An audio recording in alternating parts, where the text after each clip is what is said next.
안녕하십니까. 이번에는 당신의 의지력을 갉아먹는 여러 가지 요인들에 대해서 알아보도록 하겠습니다. 이건 정말 제가 학원 하면서 많이 느낀 겁니다. 그래서 일단 의지력에 대해서 다시 한번 살펴보시면요. 가장 전제가 되어야 할 것이 의지력은 한정이 되어 있다. 그래서 남은 의지, 그 다음에 쓴 의지가 있으면, 쓴 의지가 많으면은 남은 의지가 적어서 공부에 집중하기 힘들다. 그래서 이렇게 계속 습관적으로 반복하면은 한 번에 쓸 수 있는 의지가 점점 줄어들죠. 그래서 남은 의지력이 점점 많게 되어서 또 다른 곳에 쓸 수 있다. 혹은 훨씬 더 좋은 컨디션에서 집중력 있게 공부할 수 있다. 이게 핵심입니다. 그래서 의지력을 조금만 쓰고 좀 더 편하게 공부하기 위해서는 습관을 들여야 된다. 그래서 같은 숙제를 하더라도 매일 조금씩 나눠서 하셔야지 한꺼번에 하시면 좋지 않다, 이런 말씀을 예전에 드렸습니다. 자, 그 다음에 근데 이제 뭐냐면은 이렇게 쓴 의지를 줄여야 되는데, 이제 현재 제가 학원 하면서 느낀 건데, 이 의지력을 갉아먹는 여러 가지 요인이 있습니다. 그러니까 공부하기도 전에 이미 의지를 이렇게 반 이상을 써버려요. 여러 가지 요인으로. 그래서 하지 말아야 될 그런 것에 대해서 좀 알아보도록 하겠습니다. 그래서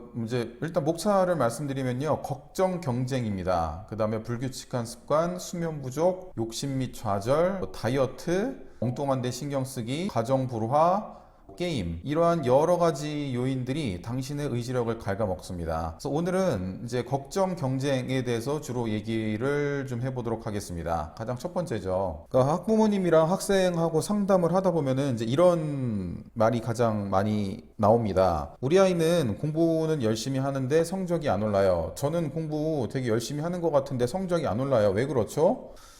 특히 이제 왜 그러냐면 여러 가지 요인이 있을 수 있겠지만, 제가 느낀 가장 커다란 원인은 뭐냐면은 이렇게 의지력이 있는데 걱정을 많이 합니다. 예, 그래서 의지력을 반 이상 걱정하는데 쓰기 때문에 남아있는 의지력 공부를 이제 제대로 못하는 겁니다. 책상에 오래 앉아 있는데 이미 의지력이 바닥난 상태에서 공부를 하기 때문에 별로 좀 효과가 좋지가 않은 거죠. 그래서 이제 이 의지력이 가장 많이 소비되고, 그 다음에 이 걱정을 가장 많이 하는 때가 학생들이 이제 내신 시험 준비할 때입니다. 이제 저도 굉장히 많이 느끼는 게, 저도 이제 고등학교 때 내신 성적이 아주 좋지가 않았기 때문에 이 기분을 제가 굉장히 잘 알아요. 그래서 내신 시험의 본질이 뭐냐면은, 일단 주어진 학습을 해야 되는데 또 어떤 것도 요구하는 것 같냐면요. 이 스트레스 관리도 잘 하셔야 됩니다. 그 주어진 압박감에서 얼마나 효율적으로 공부하는지, 학습을 하는지, 이게 바로 내신 시험의 본질입니다. 그래서 머리는 굉장히 평소에 머리는 뛰어난데 이 스트레스 관리가 안 돼서 내신 시험을 잘 못 보는 학생들도 꽤 많습니다. 제가 그랬어요. 그렇다고 해서 뭐 제가 머리가 좋다는 얘기는 아니고요. 스트레스 관리도 굉장히 중요한 부분 중에 하나고요. 그러니까 스트레스가 이제 왜 생기냐면은 주어진 시간 내에 내가 쟤보다 잘해야 되기 때문에, 경쟁을 해야 되기 때문에, 혹은 시험을 못 보면 안 된다는 압박감 때문에, 이런 것이 스트레스를 굉장히 많이 받게 합니다. 그래서